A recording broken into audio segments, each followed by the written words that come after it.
Good morning, everybody. Welcome to another episode of MyFandom Cast right here, presented by the brand new, spanking new MyFandom app. Get yours today at myfandomapp.com. Hope everybody's doing well out there. I sure as shit am not. So if you're a sports fan, you know how it feels right now. Well, not even that. If you're a Dallas Cowboys fan, you know how it feels right now. You feel like you're in the bottomless pit of what the fuck is going on with your beloved Dallas Cowboys. But we'll get into that in a little bit. I don't really want to. I mean, I would lead into that. I guess I should lead in with that because it's the most fresh thing on my mind. I am attending the Yankees Game 1 ALCS tonight in the Bronx with a dear old friend of mine. I haven't been to a Yankee game in quite some time, and I'm ashamed to say that. I used to go all the time. There was one season I almost had like season tickets to the point where I was going all the time. But life gets in the way, and I don't want to say get in the way in a bad way. But responsibilities kick in every so often. So you just gotta roll with the punches. Can't get to the Bronx as much as I like to, but I am going tonight. Game 1, ALCS, Yankees, let's effing go. But yeah, I guess we'll start with the NFL real quick to just kind of get that out the way. If you want more of a deep dive for the Dallas Cowboys analysis, you can jump on over to the Jersey Boys podcast, which gets recorded every Tuesday night. Usually drops early Wednesday morning for the summary of what just happened and the summary of what's to happen. Cowboys bye week, which is couldn't come at a better time right now for the Dallas Cowboys because boy, oh boy, that was another just a piss poor, lack of preparation, lack of drive, lack of just nobody gives a shit. It feels like, at this point, it feels like nobody gives a shit. And that's a really rough feeling after. And this is, my dear good friend, Jimmy Palumbo says it's a week-to-week league. And it really is, because last week, if you're a Dallas Cowboys fan, you're staying up till 1 a.m. You're watching this crazy Sunday night football game. You hit big catch by Tolbert. Yay, the world is loving you. And you feel like you're on top of the world and it's all good. And it's just, it's not the case right now, because now you go into another week in which, look, I went out on the Jersey Boys podcast and said that the Cowboys will put up the most points they put up offensively all year right now, this week. But I also said that the Lions would score 28 to 30 points, so it had to be a shootout. What we didn't see coming was the fact that there was no preparation whatsoever. There was no effort, man. That's the thing. When you're a fan, you don't play the sport anymore actively, right? So you're a fan. If you're a content creator, if you're a podcast host, if you're somebody in the media, you're watching with that kind of eye, but you're also still, at the end of the day, a fan. And when people ask me, like, how was your Sunday? Like, all you got to do is look at the Cowboys score, and that will determine how my Sunday went. Is that a good thing? Probably not, right? Probably not. It's not a good thing to let a sports team dictate your feelings, but I think sports are a little bit bigger than most people see them as. And again, I'm a red-blooded American male, right? I love my sports. Everybody knows, if anybody knows me, they know the Cowboys are 1, Yankees, Knicks, Rangers 1A, right? They're all on a level playing field, but the Cowboys, for whatever reason in my life, they've just, consumed me. 1, because I love football more than any other sport. So when you're what's up, TJ? TJ coming in live in the chat. Go Birds. Yeah, well, listen, you guys struggled against Cleveland, so let's pump the brakes. But I will say that yesterday's abomination, aka the Cowboys game, it resembled a lack of effort. And that, as a fan, that's what enrages me more. Cowboys can lose games, right? It's the NFL. It's a week-to-week league. Everybody knows that anybody can lose to anybody at any given time. That's a given. But when I'm seeing certain things as a fan, and listen, the money is ridiculous. Everybody knows that. So let's not sit there and I can't believe they paid them X amount. Like, if you're a football fan and you know how the business of football works, you also know that the market's the market. These guys make astronomical money to play a kid's game. That's established. Let's get over that hump, right? Let's not talk about that anymore, about we paid this for this. And I'm like, dude, it's not a thing. Like, you can't compare. You can't put it all together. You can't put it on the same like stratosphere as being a fan of the team. What you can do is you can get mad at effort. And that's why I got mad yesterday. And it's the only time I got mad yesterday. Did I think we were going to get mollywopped by the Detroit Lions? I knew the Lions would score. I just thought that the Cowboys, coming off of their emotional win, would carry that over, right? And they didn't. Clearly, they didn't. It's not close. They didn't carry anything over. They stunk it up yesterday. And execution, fine. You want to talk about execution? Great. You know, like that's Cowboys couldn't run the football. I think they had like 30 yards rushing, right? They couldn't. Dak Prescott, once again, turns the ball over, right? And again, shit like that will happen, right? You will turn the ball over. Defenses are good too, right? You're not world beaters. Find me a quarterback who does not throw interceptions. Patrick Mahomes, who's the best quarterback in the league right now, and everybody knows that, pound for pound. He makes, he throws some shitty balls as well. So that's going to happen. Those things happen. It's sports. Darren coming in, a Lions fan. That's great. That's what I needed to be greeted by, a Lions fan. So good morning to Darren as well. But no, it's an effort thing. And again, lose, fine. Things don't go your way. I get it, but the problem is effort. And again, as I like adjust myself live on the air, fuck it, who cares? When you're watching the game as a fan, you expect mistakes to happen because that's the sport. Game of inches. We all heard the Pacino speech, right? We know this already. But the problem I have is watching somebody, a professional athlete who gets paid to play a kid's game handsomely, no matter what, right? Effort is gone. That's coaching. That's players going into business for themselves.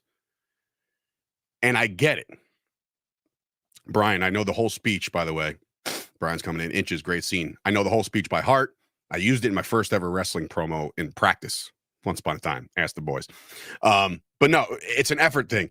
What I saw out of Trayvon Diggs yesterday makes me question why I give this much of a shit about a Cowboys team. Right? Am I going to stop rooting for the Cowboys? No. Am I going to say, like, oh, I'll never watch another game? No, I'm not one of the. That goes hand in hand with the people like, oh, they took a knee during the national anthem. I'm boycotting. Like, shut up. Like, shut up. Right?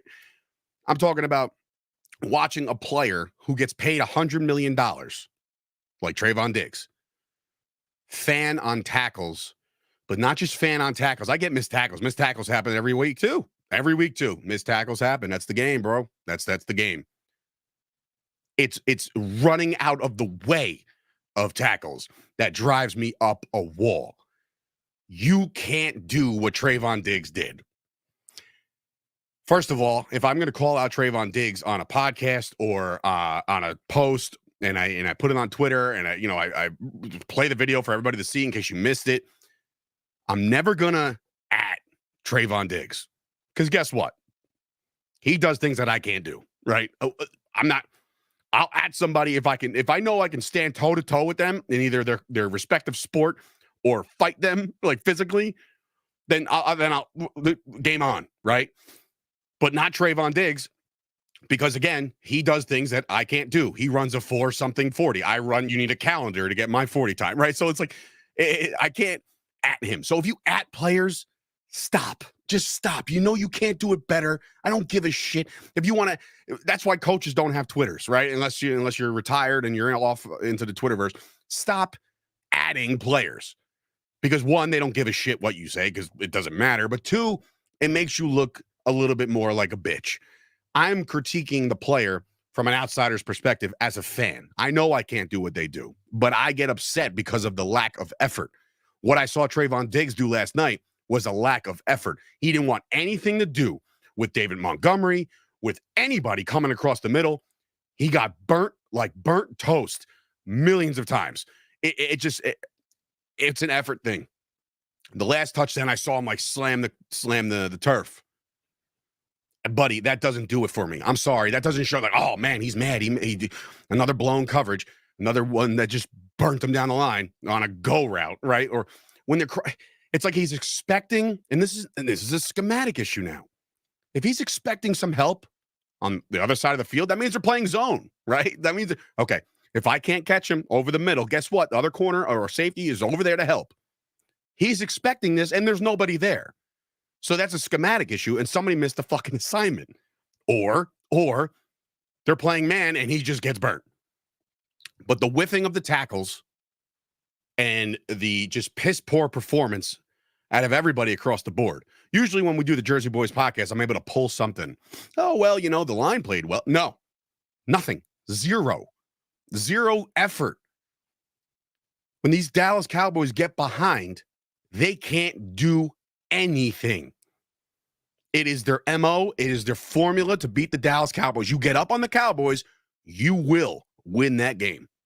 The Cowboys are not built right now to come from behind. They're just not. And again, do I like Dak Prescott? Yes, I got Dak Prescott shit all over my room. I got a signed helmet right there by Dak Prescott. Dope-ass helmet, by the way. Shout out to the Break Buds. But you just... There's so many words you could say, but it's at the end of the day, they don't care about what we say. They don't care about what Dan Orlovsky says. They don't care about what fucking Rex Ryan says at this point. If Rex Ryan was such a good defensive coordinator / head coach right now, he'd be in the league, but he's not. He's old and he's washed, right? That's it. Would I take him as a defensive coordinator right now? Absolutely, I would. Like, he's just not there. So there's got to be a reason for it. And the Bill Belichick stuff, just stop. Stop. Like, if you're a Cowboys fan and you understand the coaches that you've brought onto this team, look at the coaches since Jimmy Johnson. Do yourself a favor. Give yourself a history lesson. Barry Switzer, a yes man who Jerry Jones can puppet. After that, after Switzer left, you went through the Chan Gailey and the Dave Campo era, and we couldn't win a fucking game to save our lives. But that, again, puppet. It changed when they brought in Bill Parcells, my favorite coach ever. And this goes back to his Giants days. I love Bill Parcells, the New Jersey guy, the big tune. I love Bill Parcells. When they brought him in, shit changed because you couldn't fuck around. If you fucked around, you found out quick. You were cut, you were let go, you were released, you were traded, whatever. Bill Parcells didn't take no shit. He also didn't take the shit of Jerry Jones. Guess what? Bill Parcells can't hack it anymore. And it wasn't even... It was, I'm too old for this shit, so I got to go. What happens after Parcells? Wade Phillips, great defensive coordinator, horrific head coach. Jerry Jones, though, he'll another yes man. And after Wade ran out of town because of a piss poor defense, which, go figure that one out. They had Romo, they were putting up points, they were losing, went to Cabo, all that bullshit. Here's your history lesson again. Who's brought in? The offensive coordinator at the time, Jason Garrett. Jason Garrett lasted a decade. A decade, guys. Right? So I know this is not a Cowboys show, and I'm sorry, but a lot of my followers I'm live streaming right now on Twitter are Cowboys fans, so they need to hear this shit too. But Jason Garrett was brought in. He was a yes man. Mike McCarthy coming out of the woods after he gets fired from Green Bay for whatever reason. My business partner, Chris Gucci, will tell you 10,000 reasons why he was fired in Green Bay. And guess what? They're all coming to fruition. They're all kind of circling the way. Everything is starting to make sense now. Everything that my boy Chris said, it is the truth. Time management, clock management, can't get your boys to play for you. And I understand there's been games where like, whoa, Big Mike, what a great job. What a great called game. You're taking over the play call? This is going to be wonderful. Look what you did for Rodgers. You won a Super Bowl. Here we go. Here we go. Right? What's happening here? You lost the locker room. Once again, and why I say that is because they quit on you yesterday. The Dallas Cowboys quit on Mike McCarthy yesterday. And the worst thing you could possibly hear out of that babbling, old, senile man, Jerry Jones, is that he was shocked and humbled. What the fuck were you feeling after Baltimore, after New Orleans? Now you're shocked? You got ran out of your own stadium by Green Bay last year. And they thought, along with a bunch of the fan base, including myself, run it back. Run it back. Add some pieces, but run it back. You're going to lose some pieces. You better fill those gaps. All-pro left tackle, gone. You draft a left tackle. It's now week 6, and that left tackle is benched. He was active yesterday. He was benched. Do I think he's going to be a good player in the league? Yes, I do. But right now, not happening. Running back. There's a fat head behind me. If I didn't feel like screwing up the post, here we go. Here, fat head behind me. That's Zeke right there. Zeke's my guy. I love Ezekiel Elliott. From Jump Street, I love Ezekiel Elliott. I do not like him complaining about carries and then getting 6 yards on the ground yesterday. Rico Dowdle. Again, the problem with the Cowboys fan, the average Cowboys fan, is the fact that you're clamoring and putting out and holding out hope for guys that nobody else in football knows who the hell they are, except us. And we think because they're our guy, they're good. It's now a talent thing. Rico Dowdle had himself a week last week against Pittsburgh, a very good defense. So you figured, you know what? That could be a little bit of an upswing for the running game. Where's Rico yesterday? Nowhere. Nowhere to be found. Nothing of that running game was anything of reminiscent of last week's scheme. None of it. You know why? Because we got down early. Now you got Dak Prescott trying to throw the ball all over the place. There was one play. Guys, CeeDee Lamb runs a go. Dak throws a hitch. This is fundamental bullshit that you cannot deal with this as a professional organization. I understand miscommunication. I get that part. It's fine. But last week, jump ball, throw a jump ball. I'll get it. He throws a jump ball 3 yards short and it gets picked off in the end zone. I'm done making excuses for Dak. I love Dak Prescott, the person. I love Dak Prescott, the competitor. I love Dak Prescott just as a quarterback of this team because I feel like he brings class and he's just a good human being. However, when it comes to playing the position, he's becoming a little bit less than. And like I said, I love the guy. I really do. Was I the one happy as a pig in shit when they signed him to an extension? Yes. Why? Because I know he could deliver in a big spot. I know he can because I've seen it. I've seen it. So you can't tell me he's not clutch. No, go look at his stats. He's actually one of the most comeback clutch quarterbacks in the league right now.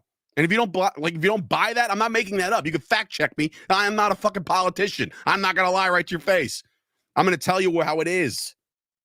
He is a fucking clutch quarterback when we need him.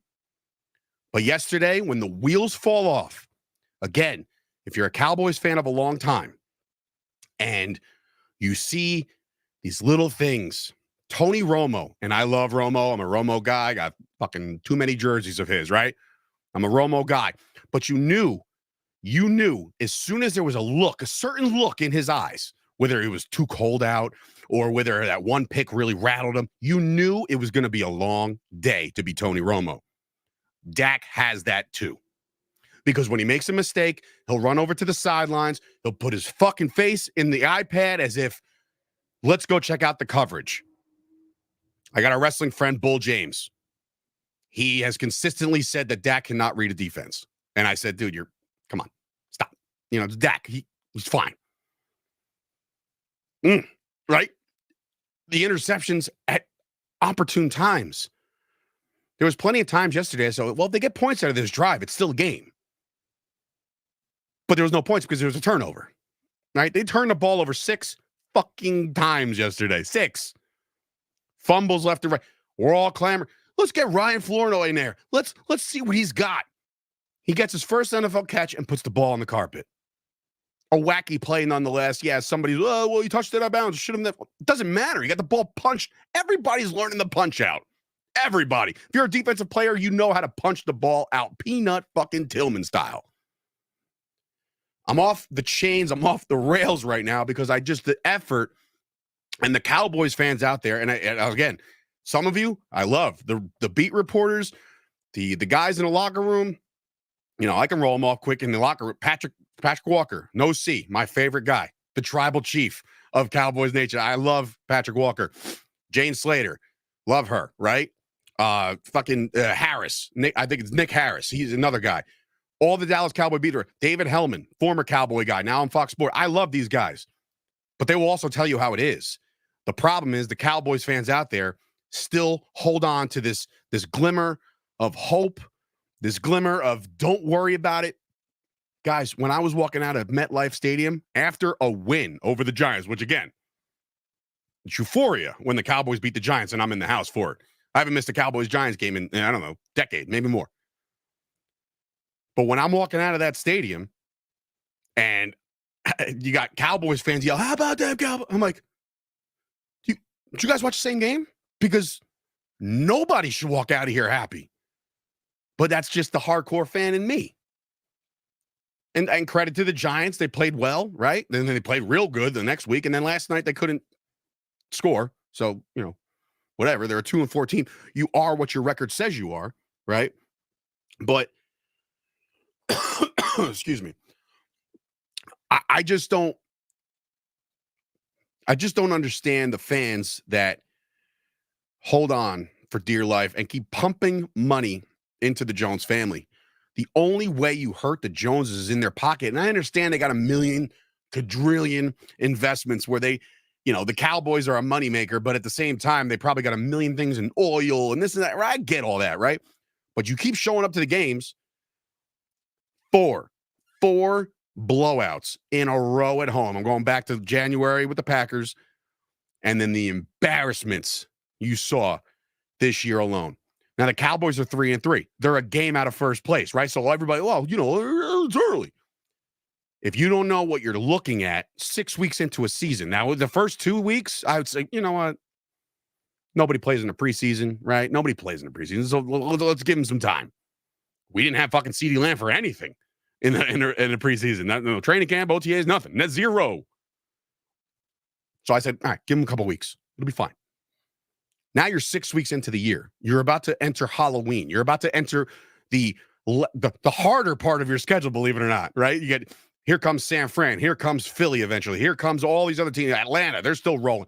Here comes all these teams that can score points. What do you expect the outcome to be? Can any Cowboys fan look me dead in the face right now and say, don't worry, it's early? There are some people on Twitter saying that yesterday. And I was dumbfounded. Just like Zeke was dumbfounded about his carries, I was dumbfounded about the comments coming in saying it's early. Because it ain't. It ain't early. We're about to hit November.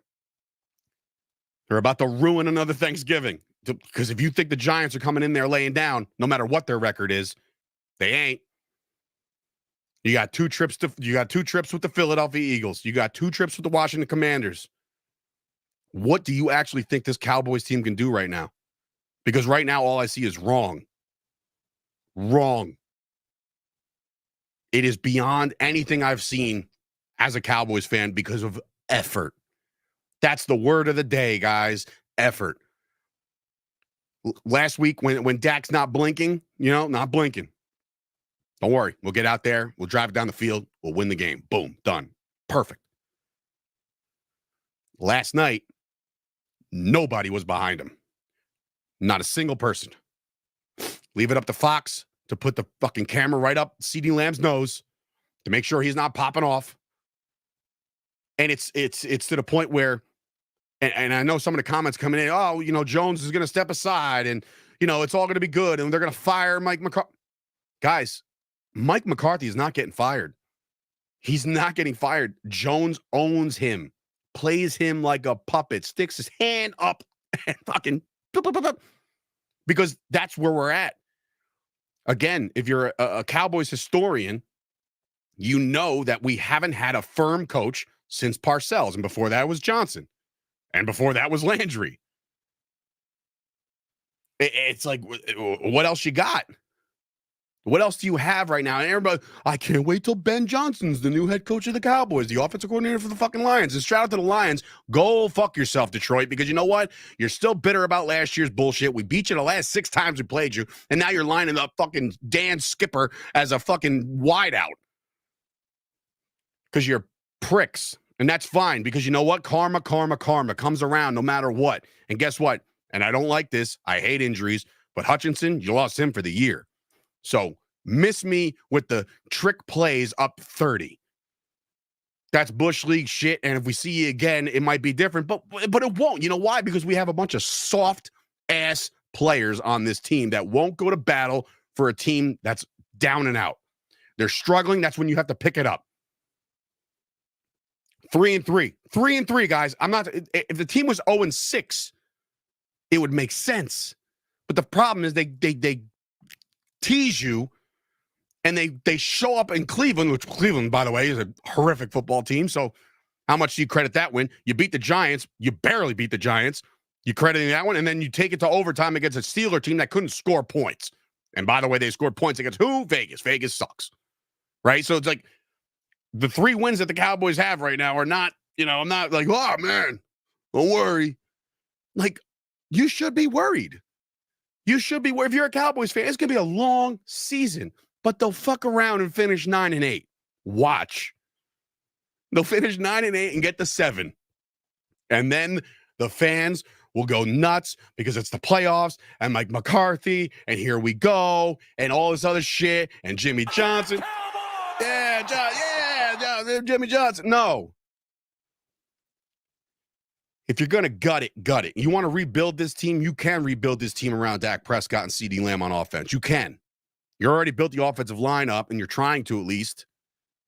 The defense, man, the only one out there flying around. The only one out there flying around yesterday I saw once again was DeMarion Overshawn. That's it. Because he's a fucking stud. Another great draft pick by the Cowboys. Cowboys draft well, but then when it comes to contract time, they wipe their hands clean. Like, no, I can't do that.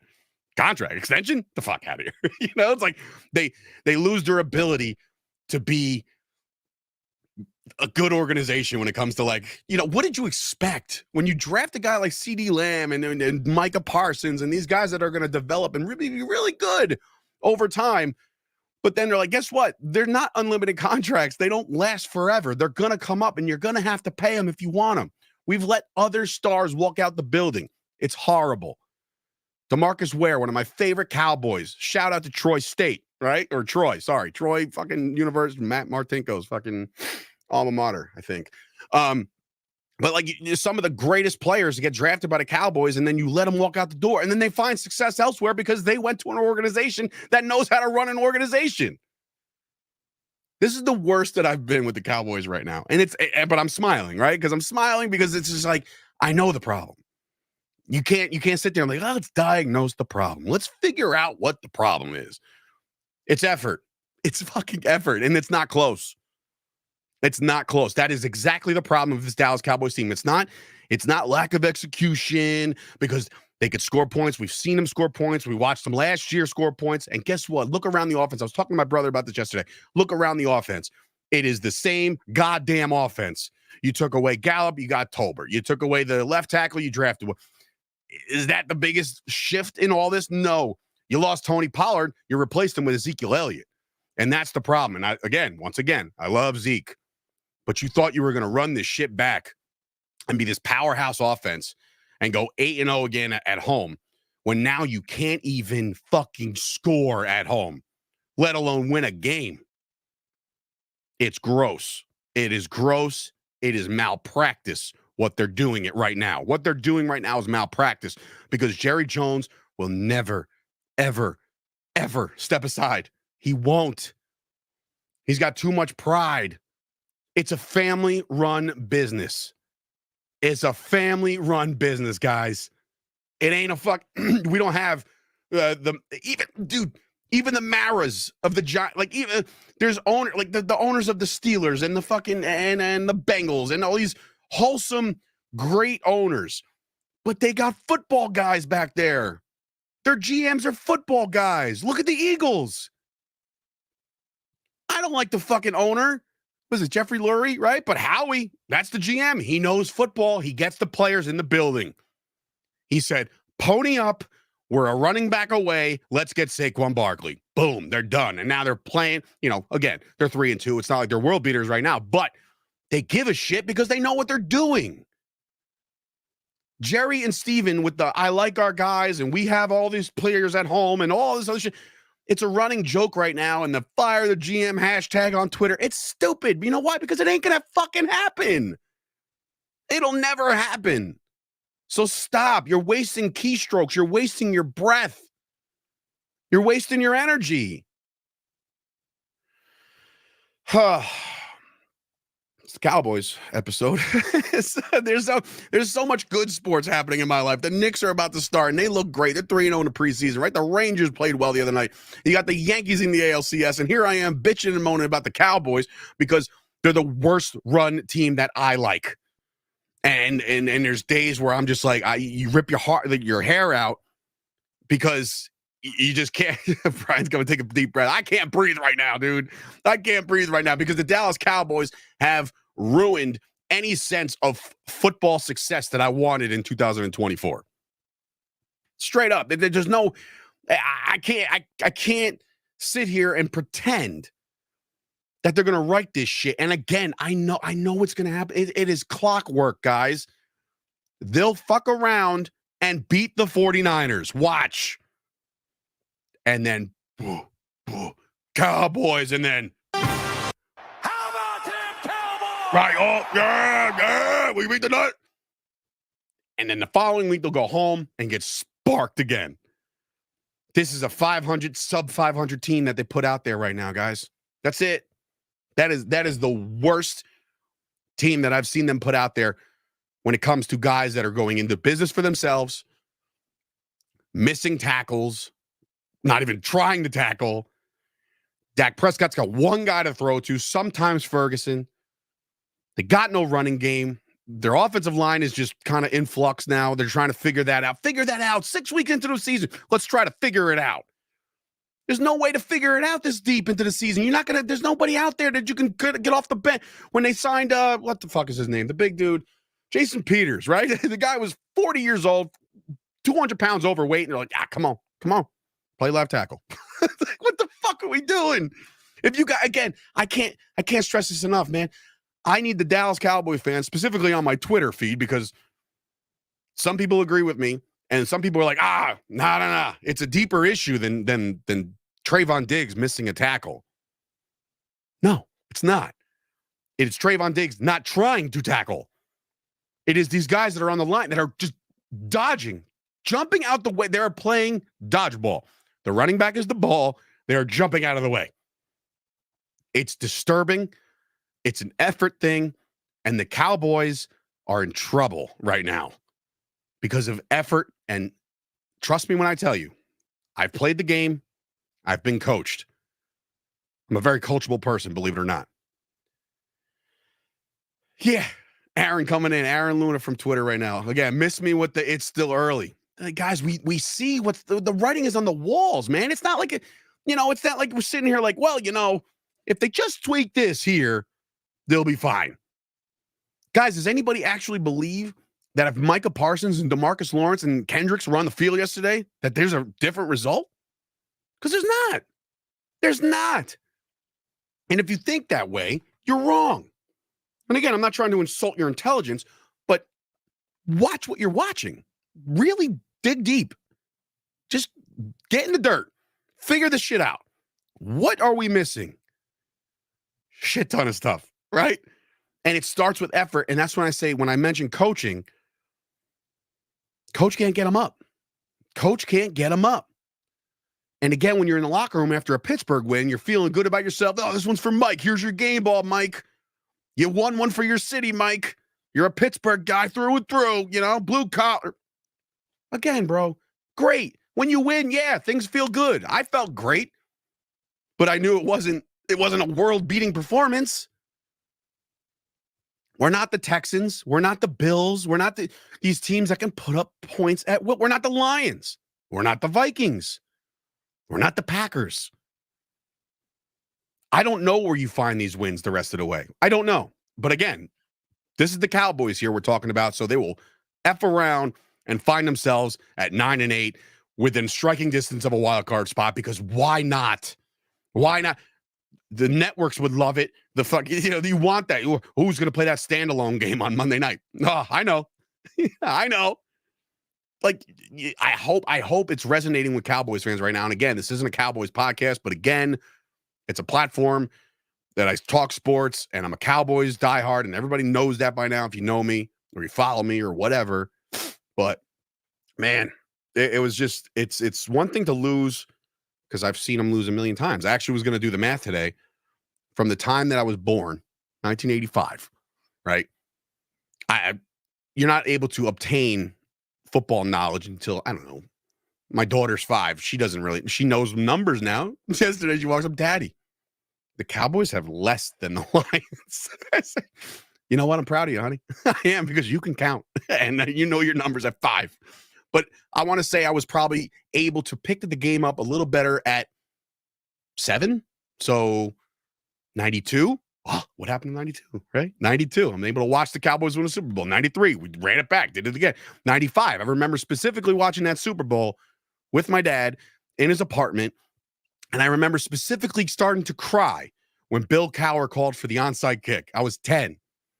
I am a 39-year-old man right now bitching and moaning about the Dallas Cowboys on a Monday. Again, you're never going to lose me as a fan. I'm always going to be a fan, right? That's my squad. I love football. I love the sport of football. I am that guy that will watch 4 quarters of preseason game 1 for any team, let alone the Cowboys. I am that football guy. I love the sport. I've coached the sport. I've played the sport. I love this shit. And I'm never going to just back out on my team.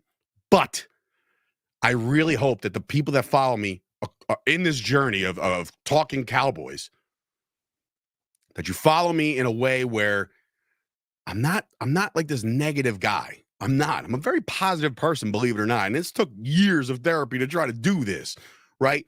So like I'm a very, hey, this could all turn around type of guy. I am, but I'm also realistic. And if you're not watching the Cowboys with a realistic eye, then at this point, you might want to switch teams. And I hate that, because I call you a fraud. Anybody who's ever switched teams in their life, especially as an adult, I question your loyalty about anything in life, right? Let alone anything. Anybody that's, I can't watch this team no more. I'm done. I'm now a Chiefs fan. You know, anybody like that, you're a fraud and you're a loser, and I just don't like you. And I hope you get punched right directly in the face. But I will say, if you ride and die with the team, great. But please set your expectations a little bit more realistic. And it's an effort thing, and that's where we're at with the Cowboys. More on the Cowboys tomorrow on the Jersey Boys podcast with Brett Ernst and Keith Ernst. It'll be fun. Maybe not. Probably not. And again, Keith, I love him to death, but he's going to fill me up with, we should bench Dak for the rest of the year. We should trade Micah while he's valuable. We should trade. These are all things that I get it. If you're playing Madden, go for it, right? But this is a realistic business that's owned and operated by 2 evil men, right? And they're never going to do what you say to do, because that just makes too much sense. Would I trade Micah Parsons right now? No, I wouldn't. But guess what? We're probably not going to have the money to bring him back, so he's going to go somewhere else. I truly, that's where my gut is right now. Micah Parsons is done with the Cowboys after I guess next year, because he's contracted again to be there. But like, I think Micah's on his way out, because I do. And again, if you're a fan of Micah Parsons, you got to take the good with the bad. So the bad is sometimes his run defense. His bad is doing a podcast today, as a matter of fact. Tune in on Bleacher Report, where he breaks down this whole abomination known as a Cowboys loss. Because I'm sure he will, because he's over there smiling on the sidelines while us fans have our fucking hands in our face, just wondering what is going on. But podcast it up. Leave that to us. How about that? Leave that to me. Leave that to Tuck, and leave that to the Dallas guys, the DLLS guys. Leave it up to those guys to put out the content. DallasCowboys.com, all those guys. Leave it up to them to fucking talk about the Cowboys. Having a player on our team, the best player on our team, the best player, at least defensively, on our team, talk about anybody else but himself is ridiculous. Absolutely ridiculous. Players absolutely should have the platform to do whatever they want. I get it. And again, I've said this multiple times. There's plenty of bad things you can do on a day off. You're a Cowboys fan, you realize what the Cowboys used to be about, right? Cowboys back in the 90s, every week was somebody who's getting arrested. Somebody who's doing drugs. Somebody who's beating up a girl. Somebody who's doing something. That's the Cowboys. That was who they were. So if you have somebody doing a podcast from the comfort of his own home, you're like, oh, you know what? Do that. Do that instead. Just don't get in trouble, right? We dealt with it with Zeke. Even had people slandering Dak's name this year. Like, having your own podcast when your team is 3-3 and looks like dog shit, you should probably just push that off to the end of the season. You should be like, you know what? I should probably just, it's just my suggestion. He's not going to do it because I'm sure Bleacher Report pays him to do it and this, that, and the third. I get paid by sponsors, right? So that's why I'm here, right? So again, I get it, but I don't like it. And you don't have to like it either. Anything else happen around the NFL yesterday? Because again, there's plenty of storylines. I'm not going to go through the games today because I'm going to be on my way in a little bit to the Bronx, so I'll be excited about that. The NFL played out yesterday. I'm not. There he is, Coach C coming in on his. Well, first of all, you guys didn't even play yesterday, so the 5-0 Vikings didn't lose, and I said that on Twitter as a joke yesterday. Guess what, guys? Cowboys can't lose next week. Can't do it. Can't do it. Right? Because they got to buy. But you know what? They'll find a way. They'll find a way. And he's coming in. Let's go Mets. Now, look, speaking of the Mets, it's been a fun run. I'm not saying it's over. Don't take that tone as like, it's over. No. The run the Mets have been on this year has been really, really cool to see. Again, it's close to my home and my heart. My dad is a Mets fan. Bonus mom Barry, Mets fan. Plenty of my friends, TJ, Evan, all my friends out there, James Rube, Mets fan, Matt Ibby, all these guys, big Mets fans. So I'm rooting for you guys to win and get there because once you get there, your asses are grass, right? No, the Yankees got to get there first. But look, what the Mets have done this year is very admirable. It's very fun to watch. They're exciting. They're cardiac arrest away. You got Lindor finally living up to the billing. You got the polar bear, Pete Alonso, doing things. He might not be a Met next year, but I'm assuming he might be, just based off the deep pockets of that organization. But I will say that last night was humbling for them. They need to take that on the chin, and they need to just regroup. That was a bullpen game. Senga, who's pitched twice this year, if that. I feel like he hasn't played at all. And then all of a sudden, it's just bullpen.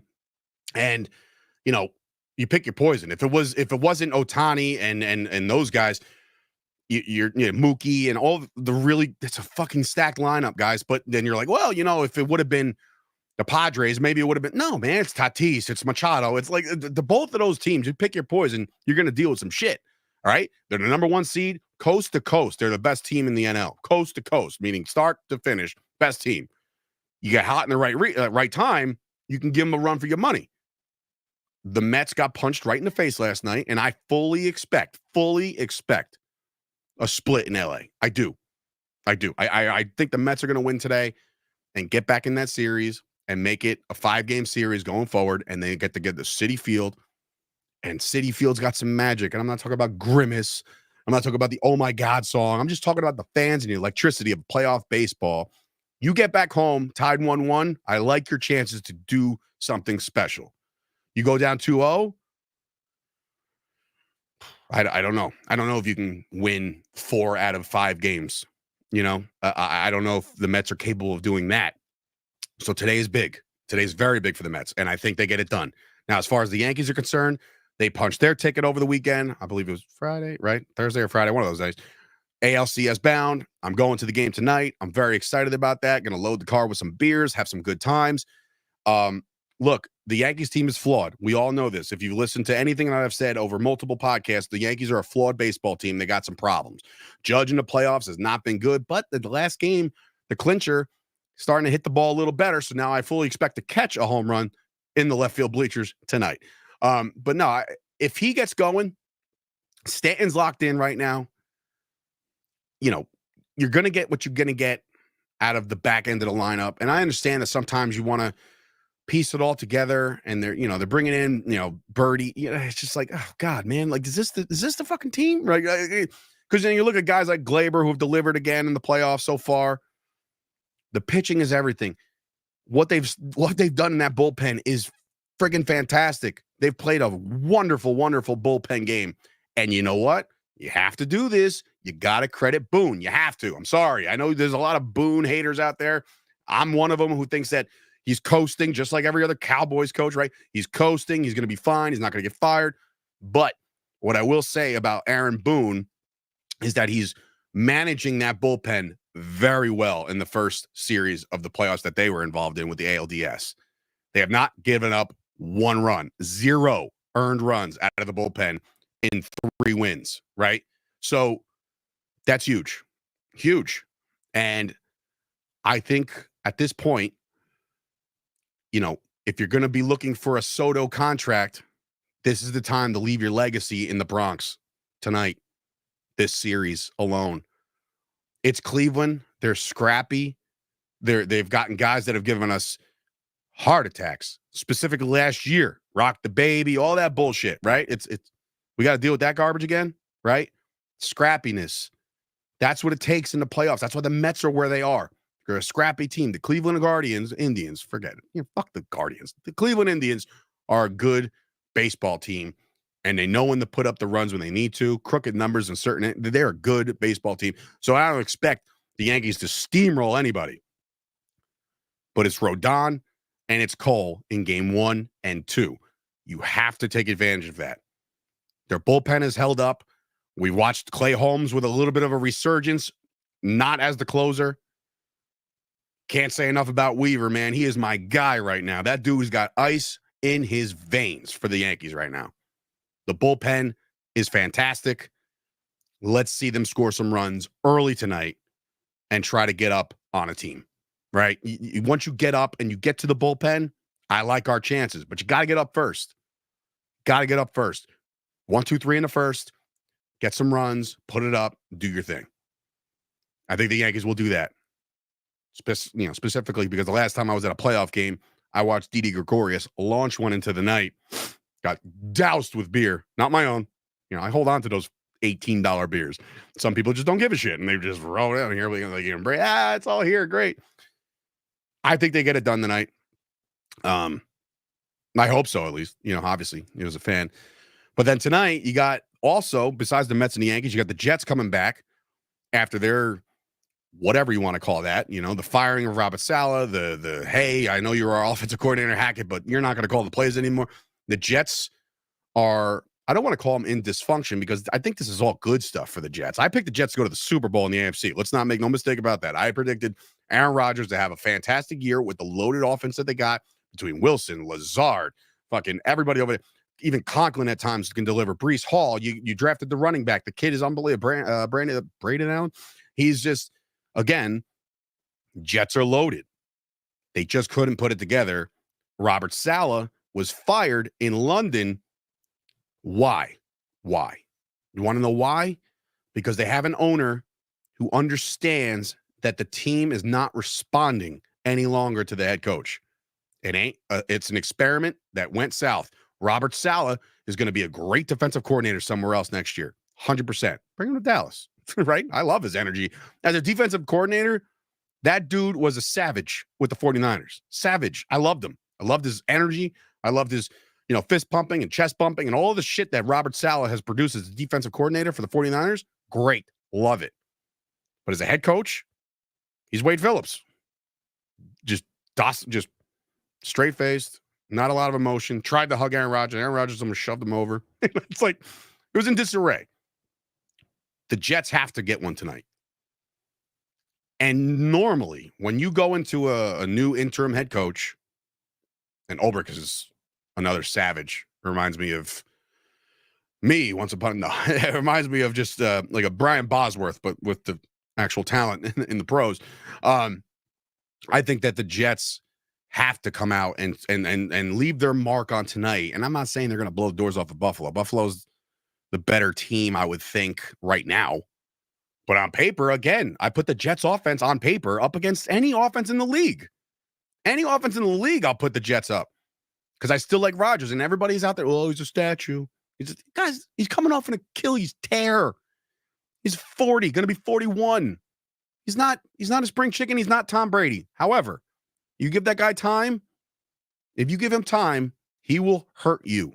I've seen it with my own two eyes against my own team, and I don't give a shit how many years ago it was. 2016. That's a long time ago, right?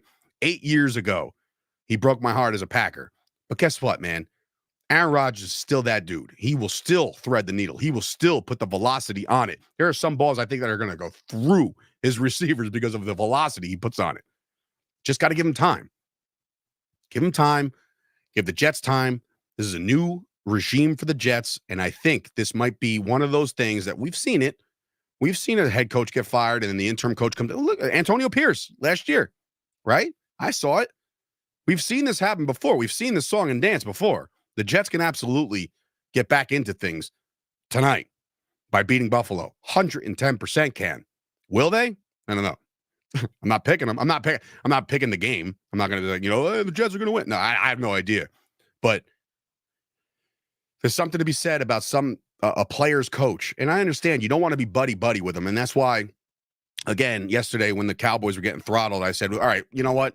McCarthy go, Zimmer go, you old heads go. Get Al Harris in there to take over the team for the rest of the way. And they're like, oh, Al Harris, well, he's the secondary guy. Look at the secondary. They're playing like shit too. It's about playing for the guy that's leading your team.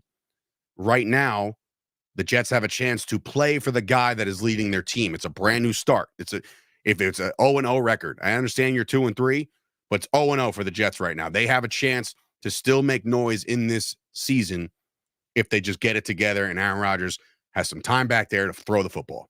That's what I firmly believe that. Do I think the Jets can win tonight? 100% yes, they can win. Will they? Again, we'll see who performs for who. 51 minutes in, I'm out. I'm so tired. I got to get some food, some energy. I got to get ready to go. I will be in the Bronx tonight. If you're in the Bronx tonight and you follow me and you're a Yankee fan, hit me up with a DM. Let's meet up. Let's fucking chug a beer. Let's go Yankees. Let's go Mets. Get their shit done. Let's go Jets. Let's have a New York day in this day in sports, because I'm not about to sit here and get any more worked up about the Cowboys right now, because I did that for the first 36 minutes of this podcast. If you want to go back, just hit the little scroll thing back on YouTube. I'm presented right here by MyFandom on the MyFandom app. Also on their YouTube channel, on Twitter. I stream to my Facebook. I stream everywhere. I'm not about to waste any more time. Thank you for anybody who's checked in today in the comments. I appreciate you listening. It's what I love to do, guys. It's what I love to do. I love to talk sports. Can't play them anymore. 39 years old. Can I go out there and maybe play some pickleball? Maybe. Some softball, beer league softball? Yeah. Speaking of beer league, you may or may not be talking to a working actor now. No. I had a great time at the premiere. It was a lot of fun. I got to see myself on a big screen. I don't know how many people could say that in their lives. So that's one of those things where I'm just like, I'm so grateful, so blessed that I can do certain cool shit. I got to play Jack Parkman. That's basically what my role is. Jack Parkman with a little bit more, bite in my words. And, it was cool. Hopefully we'll see some more clips. Great shout out to the photographer. She did great. Everybody had a really good time. Shout out to my dad for being there, because it's just really awesome to see that after all this time, Pop is still showing up to these things. Like, if you're a dad out there, your kid will remember everything when it comes to showing up. I don't mean to get emotional or anything like that, but I will say that if you show up for your kid, you've won the game of parenting. That's all they want, is for you to be there. I see my daughter dance and do her ballet and do her gymnastics and do all that shit. She knows I'm there. She blows me a kiss every time, right? She knows I'm there.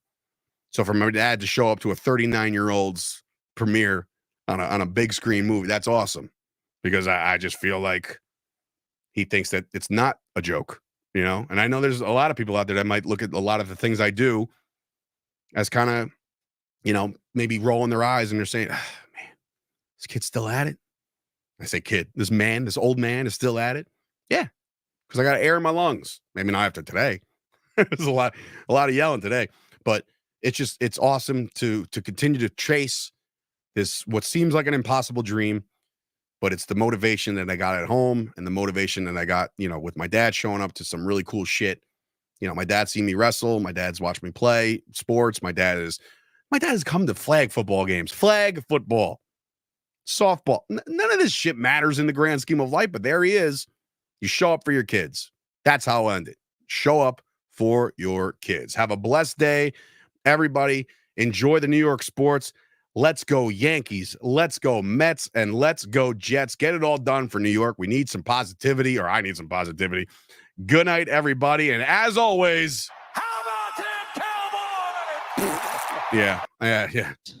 Hey, hold on. Atrocious. Cut his fat ass. Shout out to Don LaGreca. Good night, everybody. I'll see you guys later.